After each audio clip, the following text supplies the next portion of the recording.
Hello बच्चों, आज हम पढ़ेंगे transportation system in human being. Transportation system क्या होता है बच्चों? मटेरियल को वन प्लेस से सेकंड प्लेस या अदर प्लेस तक ले जाना, ट्रांसपोर्ट का। हमारी बॉडी में ट्रांसपोर्टेशन कौन करता है? Blood circulation. और इसको हेल्प कौन करता है? हार्ट ब्लड को पंप करता है और ब्लड में जो फूड मटेरियल है, न्यूट्रिएंट हैं, वो डिफरेंट पार्ट्स तक पहुंच जाते हैं। Heart pump the blood and blood transport food, oxygen and waste material in our body. Heart blood को पंप करता है और ब्लड, ऑक्सीजन और दूसरे फूड मटेरियल और वेस्ट मटेरियल को हमारी बॉडी में एक पार्ट से दूसरे पार्ट तक पहुंचा देता है। Blood consist of fluid medium called plasma in which the cells are suspended. Plasma transport food, CO2 and nitrogenous waste in dissolved form. Blood एक फ्लूइड मीडियम है और ब्लड में प्लाज्मा होता है। प्लाज्मा में सेल्स सस्पेंडेड रहते हैं, different RBC, WBC, platelets, और इसी प्लाज्मा में मिक्स रहता है CO2, ऑक्सीजन आरबीसी के साथ, नाइट्रोजन वेस्ट। ये डिज़ोल्व फॉर्म में इस प्लाज्मा में मौजूद होते हैं। ब्लड के साथ ये एक पार्ट से दूसरे पार्ट्स तक चला जाता है। Oxygen is carried by the RBC. Many other substances like salt are also transported by blood. Clear है? आरबीसी ब्लड ऑक्सीजन को सर्कुलेट करता है, ऑक्सी हीमोग्लोबिन बना करके। अब पढ़ते हैं बच्चों हार्ट के बारे में। The heart is a muscular organ which is as big as our fist. जैसे हमारी मुट्ठी है उतना बड़ा होता है, 8x10 सेंटीमीटर का इसका साइज होता है। वेट 340 ग्राम होता है और इसकी कैपेसिटी 1 लीटर की होती है। The heart has different chambers to prevent the oxygen rich blood from the mixing with the blood containing CO2। Heart में डिफरेंट चैम्बर्स होते हैं। ये चैम्बर क्या करते हैं? ऑक्सीजनेटेड ब्लड और डीऑक्सीजनेटेड ब्लड को एक दूसरे में मिक्स होने से प्रिवेंट करते, रोकते। अब देखिए, ये अक्सर बोर्ड में आता है क्वेश्चन।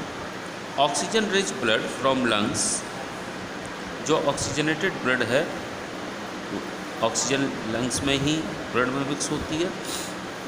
तो लंग्स से जो ऑक्सीजनेटेड ब्लड आता है वो हार्ट के लेफ्ट अपर चैम्बर यानी लेफ्ट एट्रियम में आता है। लेफ्ट एट्रियम से जब लेफ्ट एट्रियम कॉन्ट्रैक्ट होता है तो लेफ्ट वेंट्रिकल में जाता है। लेफ्ट वेंट्रिकल से अयोर्टा से होता हुआ बॉडी में जाता है। तो ये हो गया हाफ।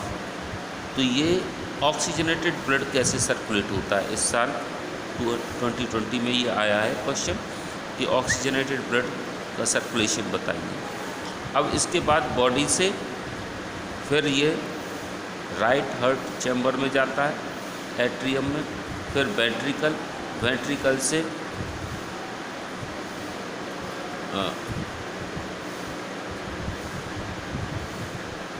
सीधा लंग्स में जाता है। आर्टरीज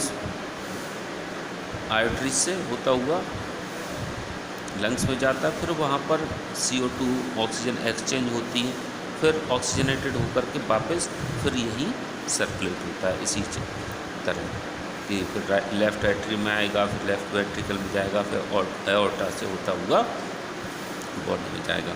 ये ब्लड सर्कुलेशन है। इसे हम डायग्राम से भी समझ सकते हैं।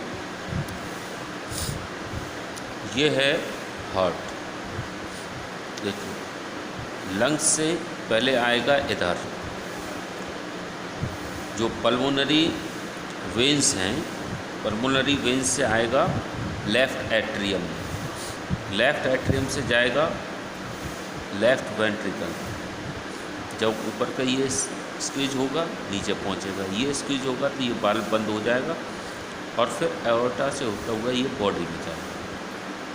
फिर बॉडी से कहाँ जाएगा, वेना केवा से होता हुआ ये वेना केवा से राइट एट्रियम में आएगा, राइट एट्रियम से राइट वेंट्रिकल, राइट वेंट्रिकल से होता हुआ ये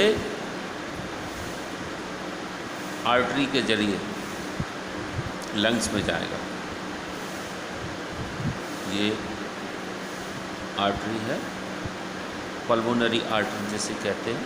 पल्मोनरी आर्टरी में जो आर्टरी लंग्स को जाती है, लंग्स में जाएगा और लंग्स से फिर पल्मोनरी वेन से वापस आएगा।